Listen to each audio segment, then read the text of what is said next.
All right. Once more, I just ask everyone to start taking a seat. We're going to get ready for this session. As we prepare, I want to just ask everyone, if you didn't check in at reception this morning or the registration table, please do that. There are two things. Both they're wanting to just keep track of attendance and make sure everyone is checked in. And number two, because we have different participants today, they have to check vaccine passports again today. Just to make sure that we have the record for everything involved in holding an event at this point in time. So thank you for doing that. And so you'll get a blue sticker on your name tag when they've checked that again today. And so just if you're proactive in that, it avoids Corinne having to go around and check everyone's blue dot later to make sure that she has all the records up to date for the day. Our next session is part online, part in person as far as our panelists. I'll introduce Elvi Del Bianco, who is the moderator for the session. Elvi, as I think a lot of people in the room know or have found out over the last 2 days, has recently moved from Van City to the BC Co-op Association. He's a bit of a superhero in the co-op world in terms of the navigation that he has done to map out network individuals and really provide help to build a resilient network within the sector. And so it's been a pleasure to work with him over the last number of years. And now I will turn it over to you, Elvi. Thanks a lot, Chris. That's very generous of you. I am not an agriculturalist. I'm sorry. I'll start this off with an apology. I am, however, the descendant of agricultural cooperators from who tilled the fertile, if somewhat rocky soil of northeastern Italy. So those are my bona fides. This session is celebrating the co-op model in value add and processing. But in the interest of cooperation, I'm going to suggest maybe we modify this title in our head. Cooperation always, cooperatives where appropriate. So I'll say that we are here to celebrate cooperation in value add and processing. Now, I don't need to tell this audience, right? There's value in the tomato. There's much more in the sauce. In some industries, particularly as Dave Moore informed me in fishing, sustainability is only possible through a value add. Sustainability of some of these industries.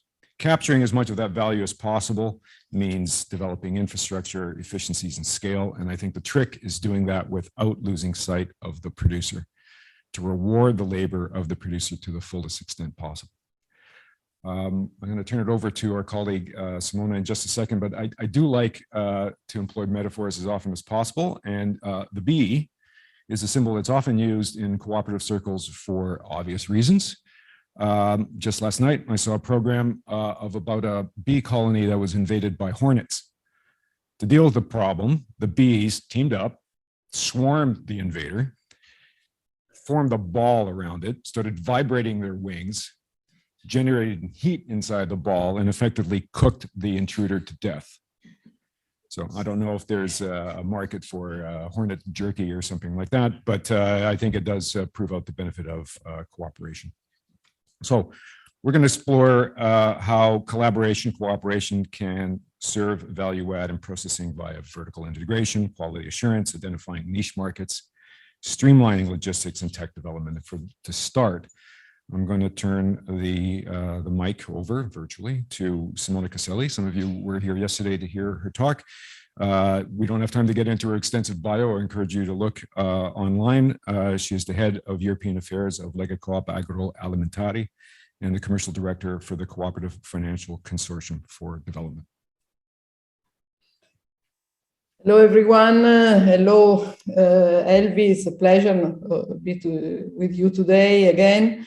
I have another presentation today, which is more focused on how we manage with sustainability and value added, of course, and I will give you some example particularly by a more extensive explication than the one I gave you yesterday on the three cooperatives. Of course, our approach, I resume the slide from yesterday, is on supply chain. So we should be really good at doing supply chains and create value added all over the chain in order to give this value added to our members.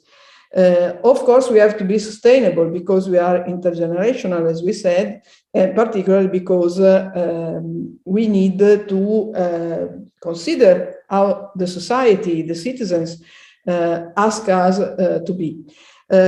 For doing this, in Europe, we have this particular situation now, apart from the UN SDGs, which we commented already yesterday, which are, of course, something the world has in common. We have the European Green Deal, which is the political manifesto of the European Union, what we are doing as Europe for sustainability. So here you have energy strategy, carbon strategy, many other things, climate strategy, but there are these four parts which are circled in red, which concerns agriculture. In particular, there's the Common Agricultural Policy, which was one of the first policies of the European Union. There is the Biodiversity Strategy, but there is, and this is new, the Farm to Fork Strategy. So in our view, to be sustainable means to be consistent with the UN SDGs, but also to the objectives of the Farm to Fork Strategy. Now, I have 15 minutes, so I will not be particularly precise, but I wanted you to have an overview of what we are doing in Europe. So this is a strategy which should, of course, address particularly climate change, but also the global transition, give new opportunity and make the sector resilient. And to do that, we have some targets on 2030.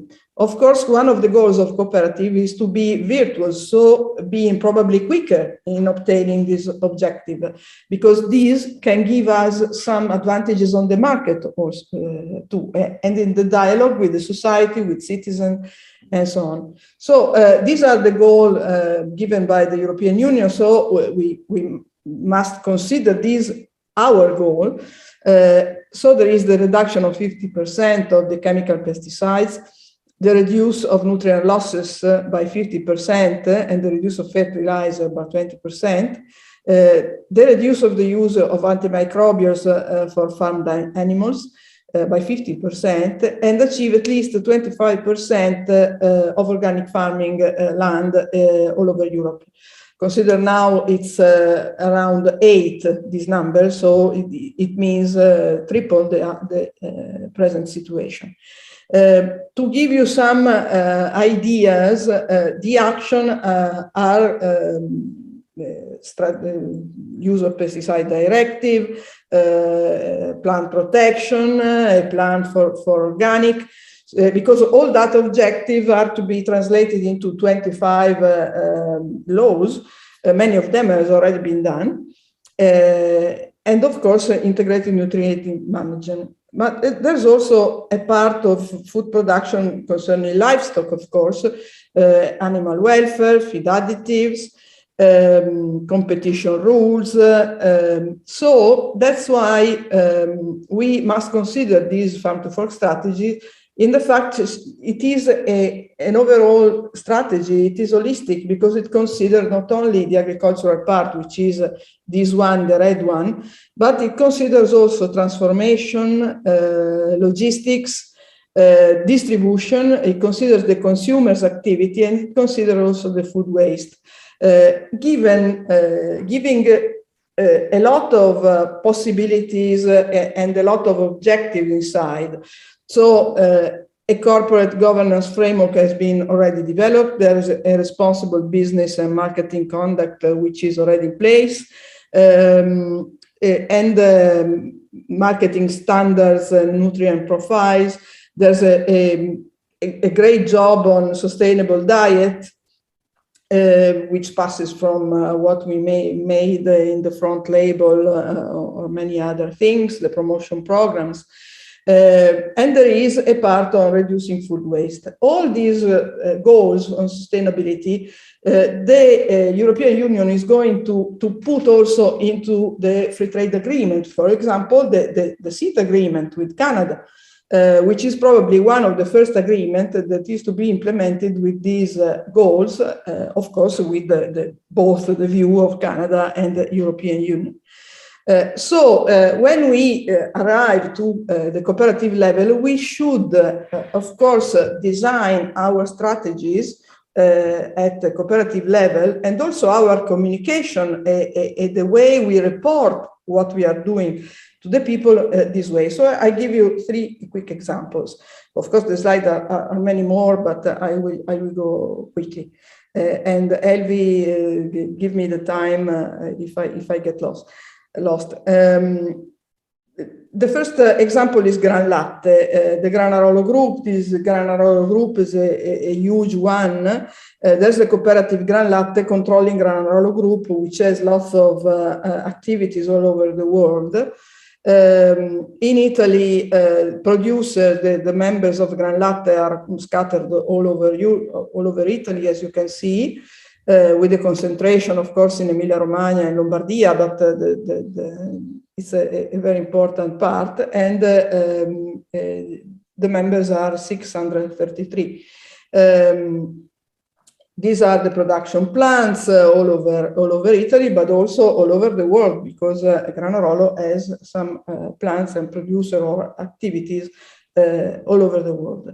So how Granarolo decided to be sustainable, create value added, of course, using innovation, but working a lot on animal welfare and the reduction of medicines, as the European Union asked us for 2030, but probably Granarolo will arrive there at 2025, phasing out of plastic and reducing waste.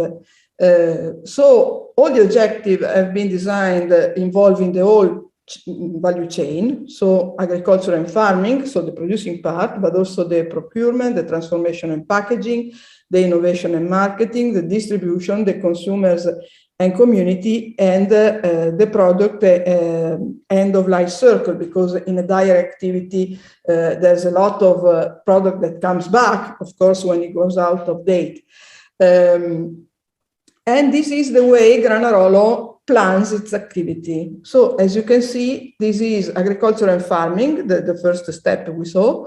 And these are the goals, the UN goals, which are involved in this particular activity.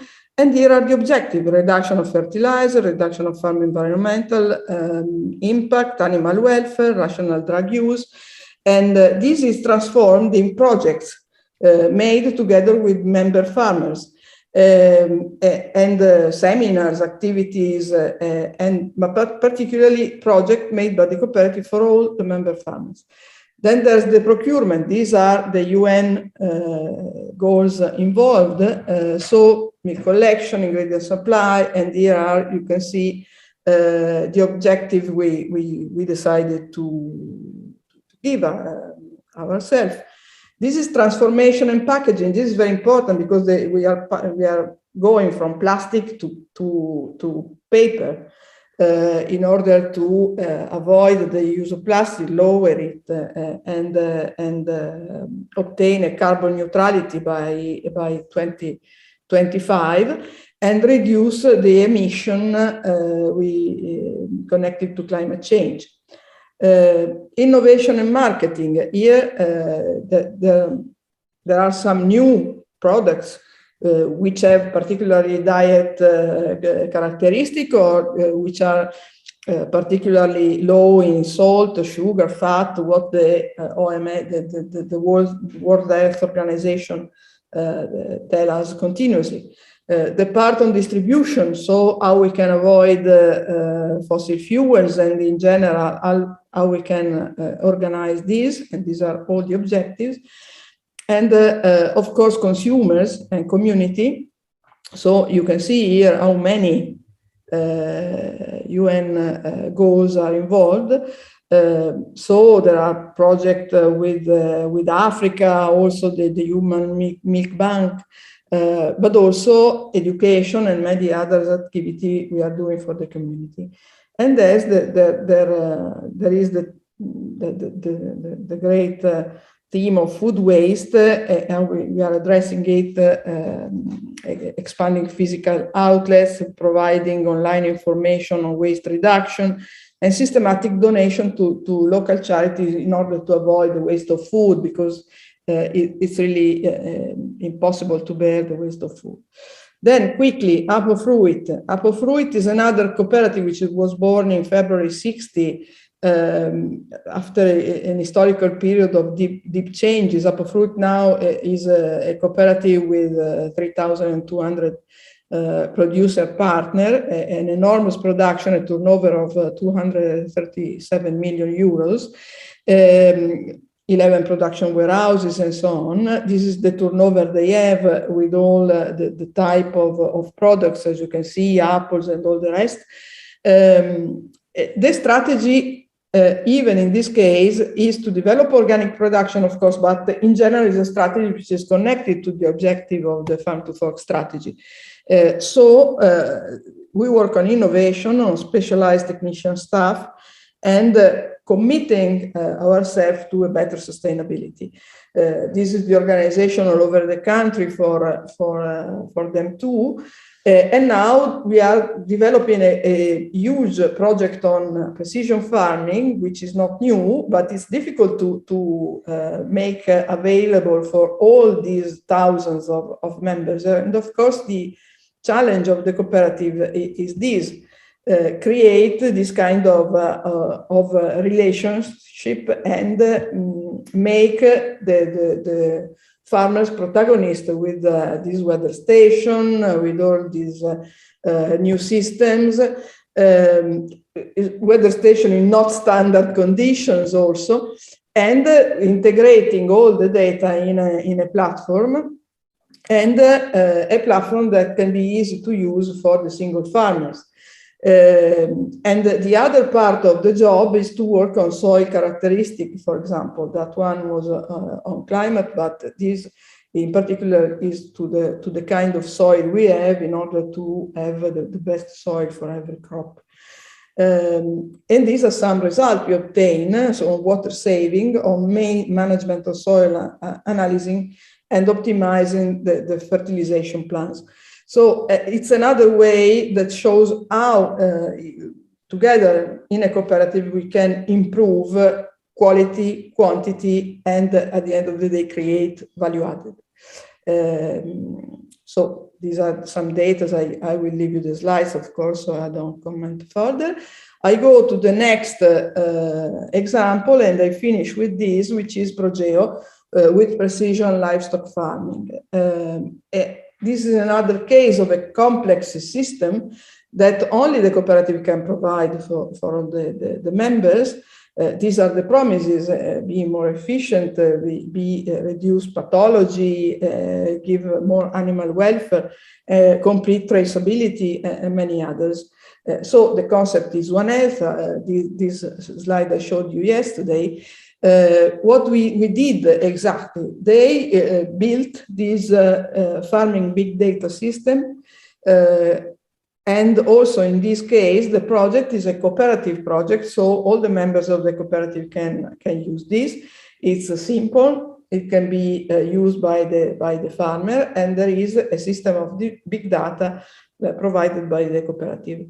These are some of the tools they are using in precision dairy livestock, and also the precision animal feeding, which is another part absolutely fundamental in order to obtain both animal welfare and a healthier environment. This is Progeo in our beautiful land, and this is the plants where all the feeding is produced. And in particular, these are some of the results that they obtain and how they monitor ration on farm.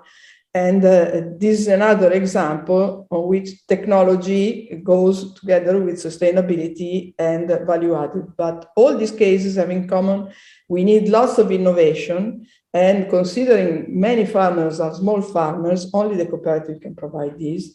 And cooperative have a new challenge and a new opportunity to reaffirm how this model is really valid and is a good model for a better future.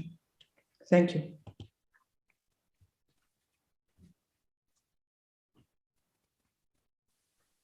Simona, thank you very much for the presentation. For folks in the room that don't know this, I led a study tour to Emilia-Romagna, where Simona is based for some 16 years at Van City.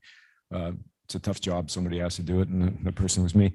And this is why we keep going back in terms of these kinds of the scale and the size of what's possible there. When I took away a lot from this presentation, but some critical things for me, the holistic approach to sustainability that looks at the entire value chain and considers the economics of the individual farmer. The fact that complex systems are inherent to cooperatives. If you've been a member of a cooperative, I think you know that this is inherently true. And in particular, that the work here is about creating relationships that makes farmers the protagonist in the system and really does put the focus on the farmer and the needs of the farmer. Now, to see what we're doing on a collaborative and cooperative basis in British Columbia, I'd like to introduce Jennifer Walsh. She is the Manager of Food Innovation with the British Columbia Ministry of Agriculture and Food. She works directly with ministry-funded food hubs and industry partners to grow the province's food processing capacity through shared use, innovation, and processing centers. Thanks very much, everybody. I think between the visit to the STIR last night and Darren's presentation this morning, you've got a really good sense of what food hubs are.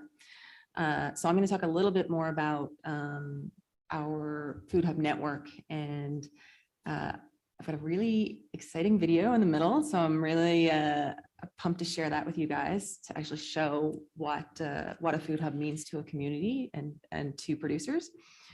And then I'm going to finish off talking a little bit about what is involved in starting a food hub, so that you know, a lot of you guys are familiar with the cooperative model and how that process can begin. We can actually talk about what's involved with food hubs as well. So I'm just going to give you a little background, if my clicker works.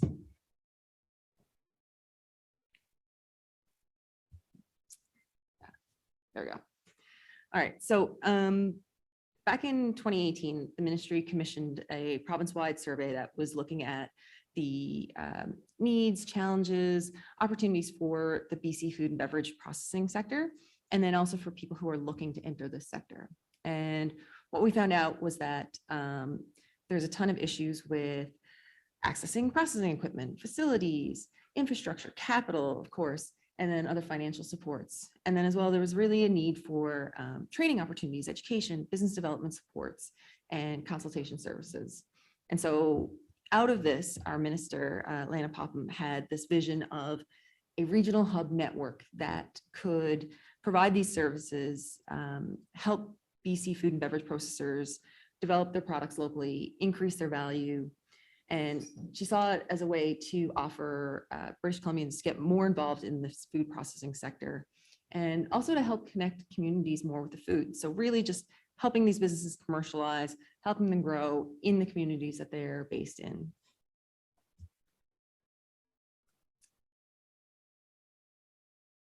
And, all right. So I think you guys have heard a bunch about the different types of food hub models. Darren definitely touched on some of this in his presentation. And, you know, we've got food hubs that range from like the for-profit commissary kitchen model to social enterprises who are coordinating food for redistribution. And the way that we define hubs within the network, the BC Food Hub Network, is shared use food and beverage processing and innovation facilities. And so what that basically means is that these hubs offer small to medium-sized businesses access to commercial processing equipment, facilities, research, innovation, business supports, without actually requiring that huge initial investment. And, you know, I think Ken talked about that last night. Like, do you spend that $500,000 to start your business, or you have this opportunity to move into a hub where you're only paying for what you need for the period of time where you need it and sharing it with a variety of other producers. And so this really helps small businesses be able to start up and then scale up. And that's really exciting for us. So just a little bit more about the different models. So each one kind of has that shared processing facility basis, but then they're all really different in the network. There's 12 hubs. They can be a wide variety of products processed within the facility. You can have some that are specifically tailored. For example, Plenty and Grace in Surrey does only plant-based products. And then the Doc Plus in Port Alberni has a focus primarily on seafood, but then also has other producers in the kitchen.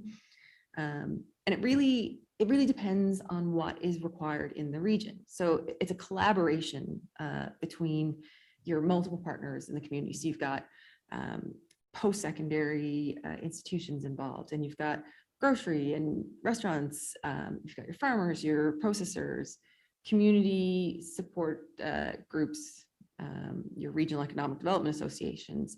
So these are really partnerships that help create a food hub.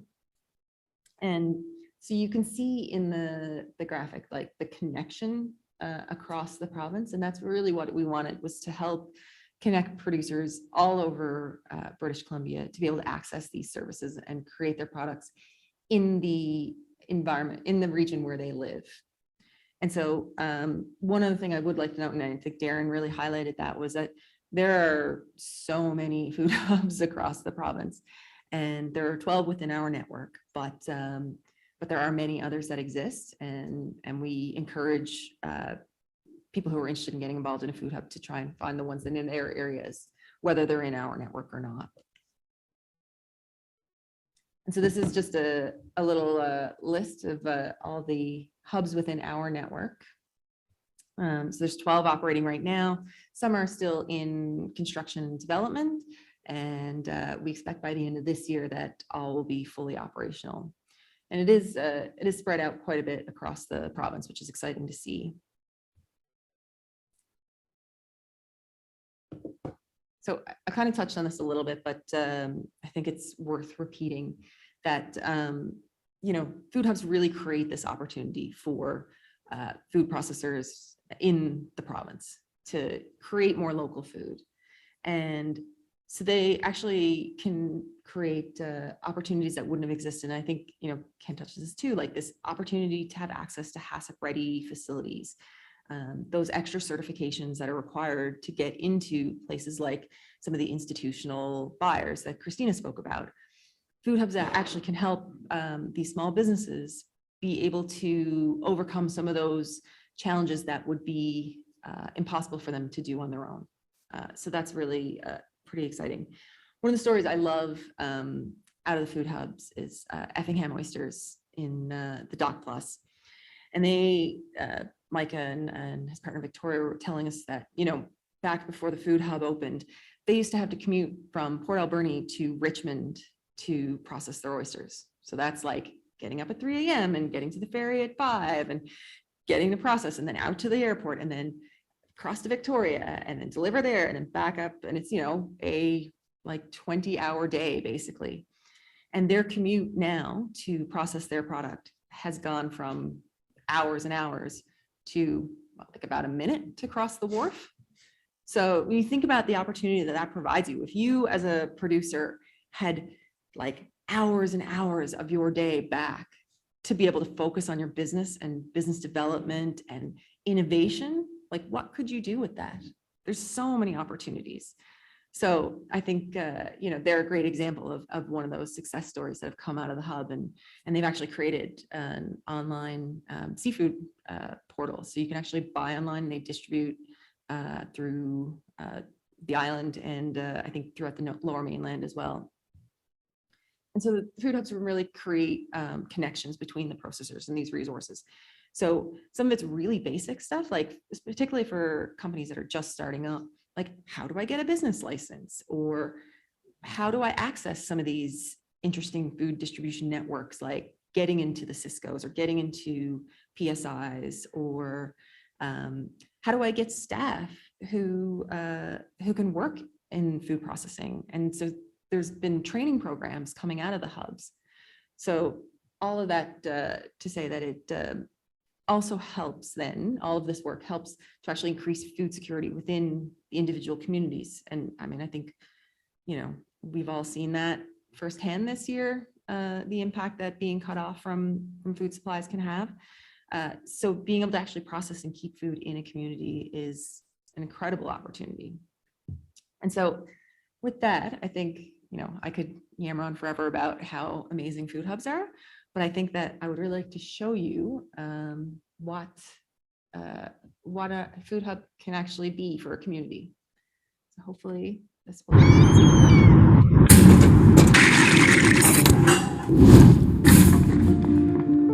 The Food Hub offers a huge amount of potential to the community, specifically around growth in an industry that we haven't always had here. It's been really interesting to watch the young people in this community all of a sudden take notice and start to take an interest in food production in industries that we didn't even know were an opportunity in our community.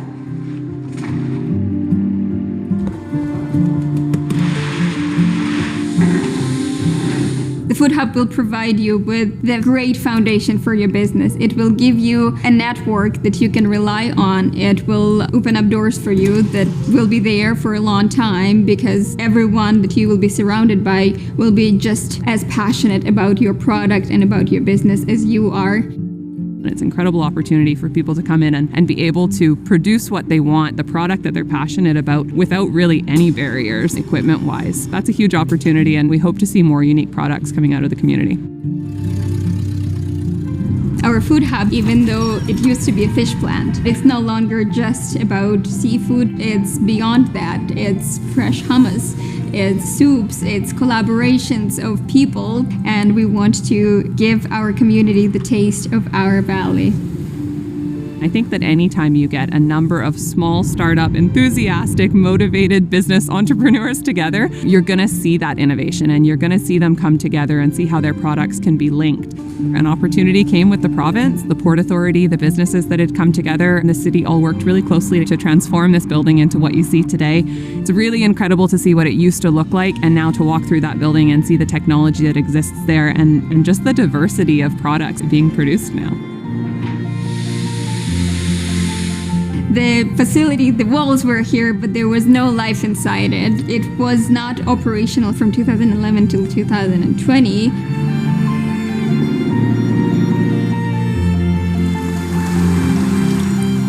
You can book the kitchen whenever you need it. So there is an online portal, and by providing that flexibility that you can come in 24/7 and be here when there is no one around, or come here when it's nice and busy, so you can make that connection and expand your network.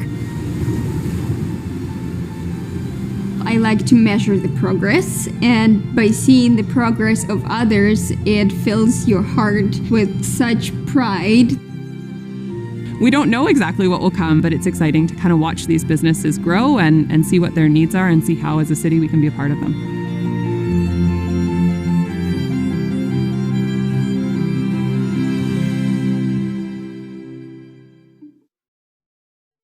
So that's our world premiere of our first partner video.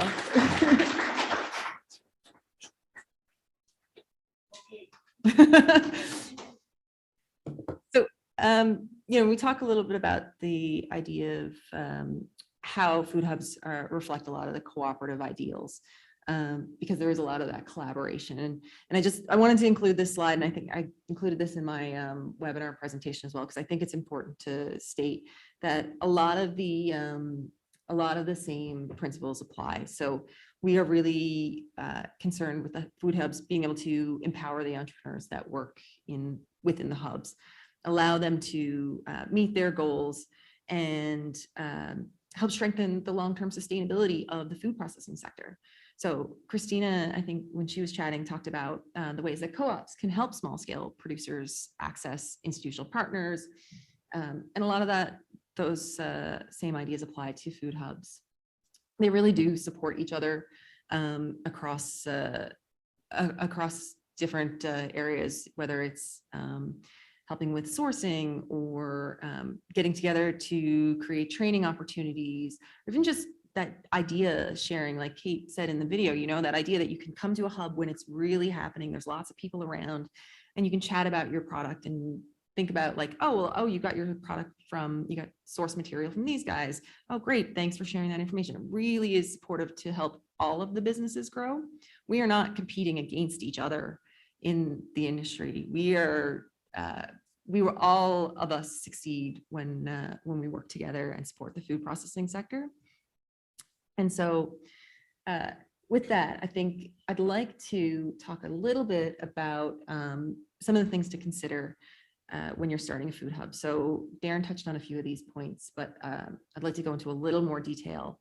And just so you know, we do actually have the shared processing, food and beverage, shared food process, sorry, shared use food and beverage processing facilities, MBC guidebook. And this is a really great way to get started. If you're asking, well, what do I do to create a food hub? You can actually take a look at this. This walks you through all of the feasibility planning. But some of the big things to consider is that, you know, so the ministry has funded these hubs within our network, but it's meant to be startup funding. And the idea that is that hubs would actually be sustainable in the long term. So you need to consider how do you operate in a way that's sustainable? How many anchor tenants do you need? What is the what's the opportunity in your region to have people access the hub? And that can also be exploring other things like employment grants or working with the community to create other income streams, whether it's renting out the hub facility for events, if that makes sense for the design you have. And then also related to that is like, what are your business opportunities for food processing in the region? Is there going to be a concentrated demand? Are you answering a demand that doesn't exist? And these are all really important questions to consider for your long-term sustainability. And then the other thing that is really important is your site selection. So are you renovating an old building? Are you building a new facility? What are the considerations about the land? Are you building on ALR land and all of the issues that entails? And then what are going to be your requirements as well? So who are your potential clients and what will they need in this facility? So things like considering what you need for food safety or your HACCP or CFIA certifications. What are the regulations around that for your construction? Because those can have an impact on whether or not you are HACCP eligible. And so the biggest thing I can say to anybody who's interested in starting a food hub, and I think that, you know, coming from the cooperative idea, you guys are probably familiar with this, is having that really strong advisory board. Like you really want people who are passionate about this project to help drive it. And you want to be inclusive as well. So it's not just, you know, a couple of producers who are running this. It's going to be, you want that diverse skill set. So people with that food safety background, food processing, business and market development, community leaders, people who are engaged with your community, who can also help generate more interest and passion for the project. So the biggest thing I want everyone to remember, I guess, is that, you know, there is government funding for food hubs. It's limited.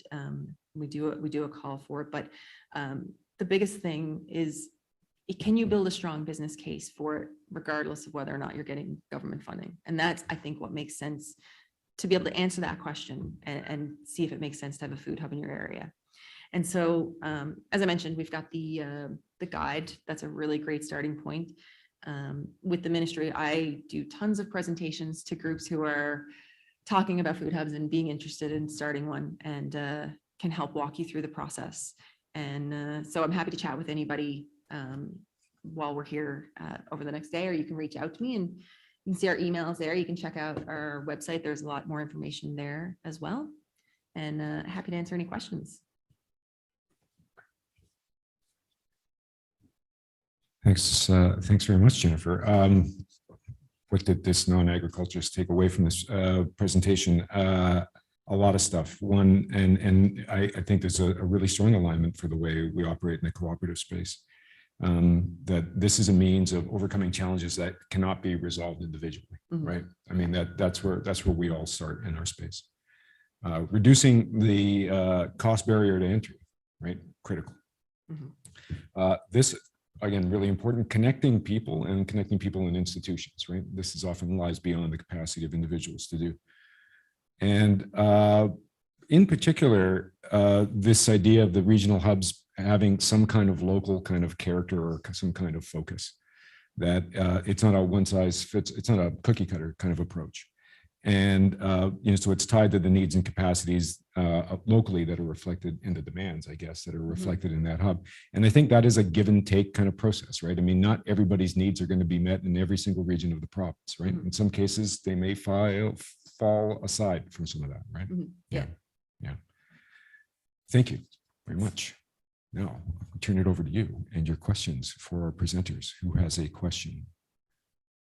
Jeff has the roving mic.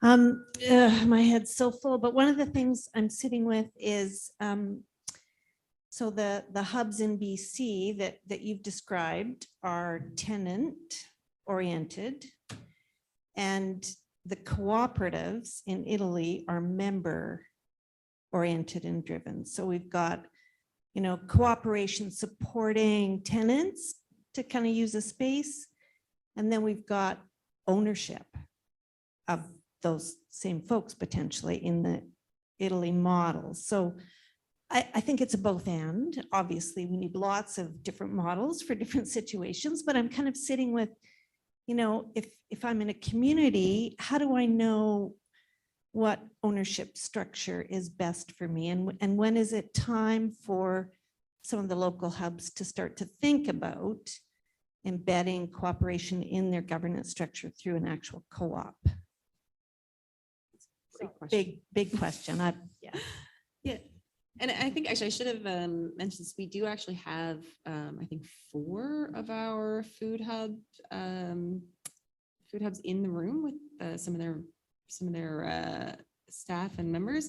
So I think really the biggest thing is what do the users want to get out of the hub, right? Because there are a lot of members or a lot of tenants who want to come in for one day a week, do their small scale business, not have to worry about sort of anything else other than I can just come in, ready to go, make my product, leave, and that is perfect for them.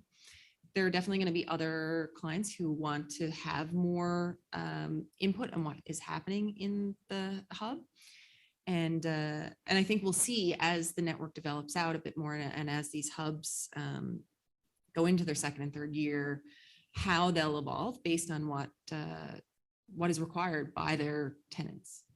So I don't have a clear answer, unfortunately, but I think we'll see that the hub model evolve as they sort of get into that like sustaining operations phase.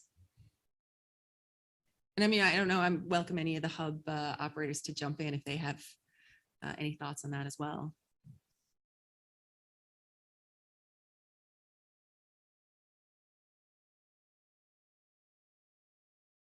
I am Robert with the Fraser Valley Artisan Food Hub. Hi, I'm Robert with the Fraser Valley Artisan Food Hub. Well, our doors are just about to open. I would say within the next 2 weeks, we're going to be up and running. We're currently just engaging with potential clients or customers out there in the Fraser Valley. So we're still just starting to engage, and then we'll go forward with what people need, and we will try to accommodate entrepreneurs' needs. So we're excited. Wish us luck in the next couple of weeks. We'll get going.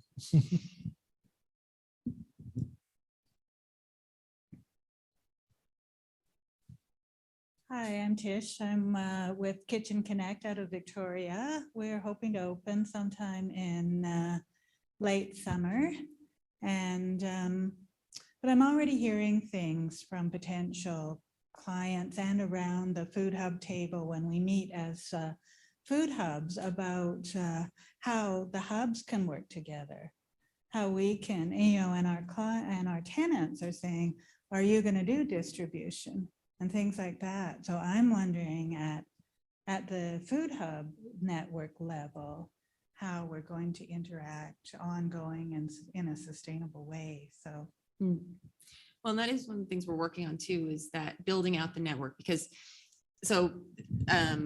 just a little background of how all the hubs started. When when the program started in 2018-19, they funded, I think, 3 or 4 hubs, and then COVID hit, and there was some additional funding through the economic recovery, and then they ended up funding 7 more hubs, sort of all in 1 year. So this is why a lot of them are still in development, because this has been, so the network really exploded in a way that I think kind of fortunate. It's one of the fortunate things that come out of terrible situations. But so now we're actually looking at how do we actually connect these hubs together. So it's not just the hubs individually and their clients, it's the network of hubs, and then the network of hubs who exist outside of what the ministry funded. Because if we're all doing the same thing, why are we all reinventing the wheel? So we're working on some pilot projects to create, standard operating procedures for everybody. We're looking at what kind of training different groups offer. And this is part of the work that's being done right now to try and really create a collaborative community amongst all of the hubs and their clients. Yeah, so I have a question for you. When you're talking we, who is we? Are you private? Are you associated with a nonprofit? Are you a society? In some way, all these hubs have to be constituted or governed. So I'm not hearing what the structure is. Well, so they all vary. There are private, private for-profit food hubs within the network. There's ones that are run by by not-for-profit organizations and by regional districts. So it really is a varied model. And it, again, is one of those situations where it depends on what the community needs or what was decided. It's okay. Kate. Just to go back to Michelle's question, we do offer an opportunity for everyone, and Jennifer touched on it. If someone wants to, we have members together as having tenants. I'm talking about my food hub, the Dog Plus. We have tenants who have their own space, and they have an opportunity to create the space to their own needs, bring their own equipment, and the rate is a triple net rate. So it's very, very affordable for them to be able to do that and treat the space as their home and operate out of it. Together with having the kitchen where people can pay a membership fee and pay per hour, or use one day out of year to process. Like I have farmers coming in to process their poultry once a year. They don't need anymore. So it very much varies on the needs.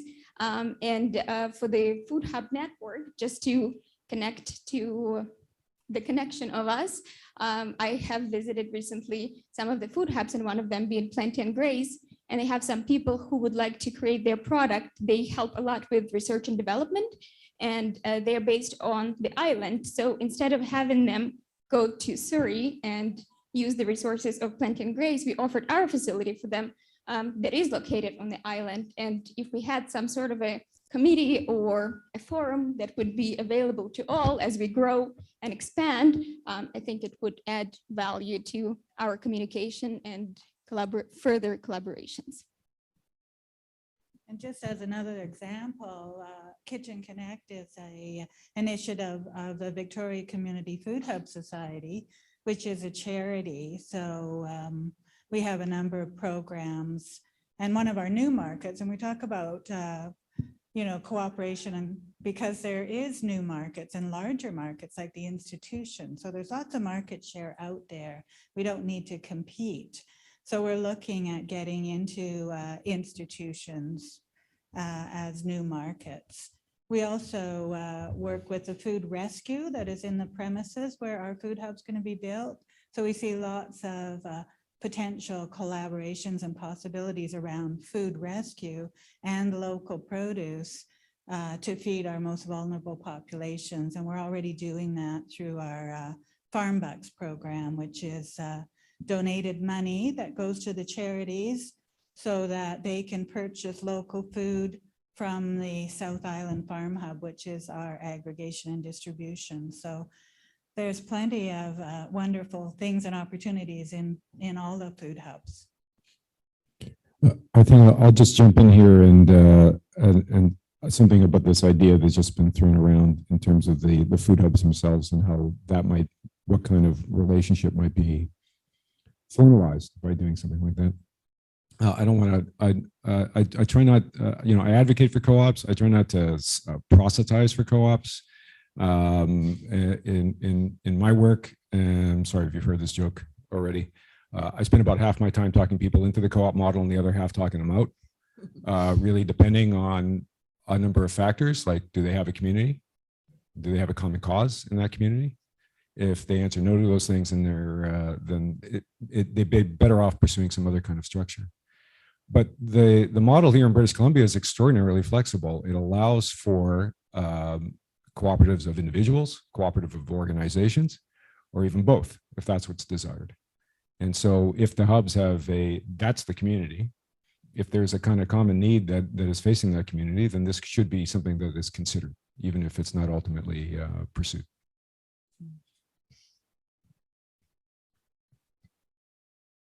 Next question. Okay, and then we'll go to. Just wanted to explain that, like Robert mentioned, that we're with the Fraser Valley Artisans Food Hub. It's part of the Mission Community Skills Center, which is a nonprofit organization that's been running for 25 years. Its main goal has been to entry-level training for people getting into the agricultural field. But Steve Evans, who is our executive director, has been pushing food hubs to all over province, and we got a chance to do this, and we're moving ahead with it. I don't know how co-op would work within our society, but we'll look at it.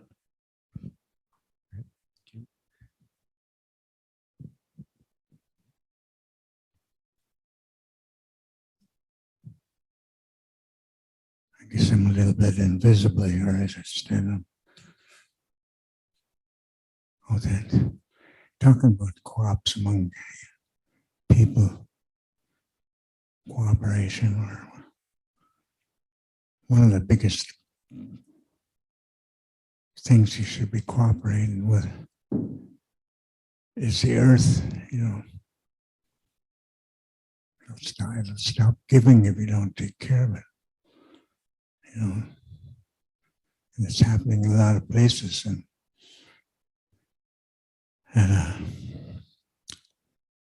the people that are from some institution that think they have authority, I would like to, from the province or Canadians, I would like to see where they got the authority to be over this land and stuff like that. I'm not trying to cause trouble, but I'd just like to know, have they got a deed for doing that, or did they get the permission from the province or some minister to do what they're doing, Because I seen one of the concerts from the Adams Lake band, the Kamloops band, maybe he's given permission. Those questions will come up if you don't deal with them, and they're coming up more and more because those are legal questions, and there are some agreements that have been made a long time ago that have been broken, and I know of them.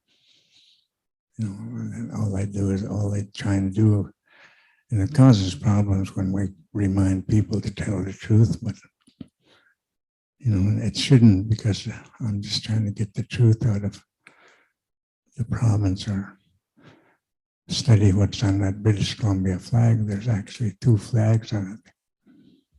You know, one with the sun and where the words come from. As long as the sun shines and the river flows, that's where the words come from. You know, and I remember the words that go along with it when the settlers were coming up the Fraser River, asking for permission to pass through our territory. So there's things that need to be dealt with. Otherwise, down the line, you make decisions and do stuff. You may get stopped or something, or get questioned. Could be costly in trying to prove stuff. You know, none of the people proved where they came from in this room or how they got the authority to be here, you know, and it will make it a lot easier for me to understand those sorts of topics like that, because there's going to be more people coming in. I think they're already coming in from Ukraine, you know, and the Prime Minister's letting them in. And I don't think he spoke to the native people if they're going to settle in camps, or, you know, that's what unceded means. You just don't do things and try and deal them later. Our people are getting more educated in the law, and a lot of them are here, you know. And I try to make things, because when I say things that are going to, I aim straight for the heart, and sometimes it hurts people's feelings and stuff like that. Like sometimes I've said things in gatherings and they wouldn't invite me back because they had to prove some stuff, and it was too hard for them. You know, and those things, this is the day and age those things are coming out over that residential school, and a lot of things that have been hidden from your knowledge. And a lot of people, when we say stuff, you know, they just say, get over it, you know, and stuff like that. You know, we won't say that to the people that are going to settle here where the war is. It'd be too hard to tell them, get over it. You know, but they tell us that even to this day. You know, and we're still talking peacefully to you, you know. A lot of the things they did to our people would make war over. So I thank you. And you can have this back now. You missed me about 4 times. But Well, and I thank you, Uncle Mike, because I think we do have to approach this always not just with an open mind, but with an open heart. And I don't think we can do that without maybe feeling some hurt every once in a while, and that reminder. So thank you. We're at time. I'd like to thank our presenters, Simona Caselli in Bologna. I'm assuming she's in Bologna. Jennifer Walsh here. Thank you very much for participating in this. And next up, Chris Bodner. Okay, stay tuned. Thanks very much.